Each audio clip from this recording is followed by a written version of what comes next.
国际新闻来看，美国总统川普按说要伫台北时间今仔暗时，甲罗西亚总统普廷将对俄乌战争的临时停火协议来通电话。有媒体指出讲，川普认为讲普廷应该会接受30天的停火期。也毋过乌克兰嘛强调讲，因绝对袂伫领土北约甲苏联防务来让步。这几天乌克兰的军队占领罗西亚的库斯克地区，是面对罗西亚军队的大反攻。 73岁罗西亚负责人苏库拉托娃，伊的手拿串拿第一张纸条啊，靠咧对电话当中的后生讲我爱你，因为乌克兰强烈轰炸库苏克的苏家区，苏库拉托娃的厝毁掉了后，伊的翁婿也互倒去的厝地势。即天伊要甲共村的厝边做伙到其他的所在安置，这帮替离居民的马术顶面拢是坐伙人，因的情绪非常不安，有人咧哭，阁有人需要医疗的照顾。 Ой, что пришлось пережить? Ой, это страшно, мне никому не приснится. Никому не приснится из Самара улезать. 罗西亚和乌克兰当地库苏克激战，乌克兰去年8月成功夺取库苏克地区，占领几60个重要的城镇。不过最近几个礼拜，罗西亚和北韩的军人联手大反攻，致使乌克兰一直咧败退。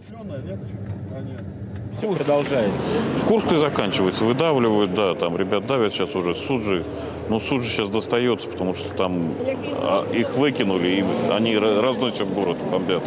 罗西亚和乌克兰的居民同款拢是对战争非常的惊吓。不过，这场已经拍超过3年的战争，当时才会当结束。美国川普政府真积极咧调解，表示求伫罗西亚手头。那罗西亚也证实，川普和普廷会就此展开热线的通话。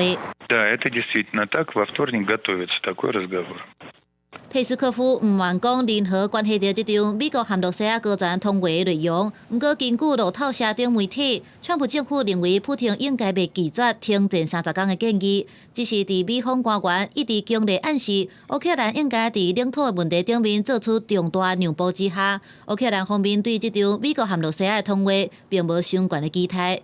Like, of course, there's no trust, but yeah, politics is politics. If every war comes with negotiations, so if we need to sit at the table, so yeah, that's what we should do. Ні, ми не стали на крок ближче до миру. Розумієте, переговори про мир в Україні без України між двома старими маразматиками, ну, це нонсенс такий, що навіть я навіть не знаю, як передати це нормальними словами.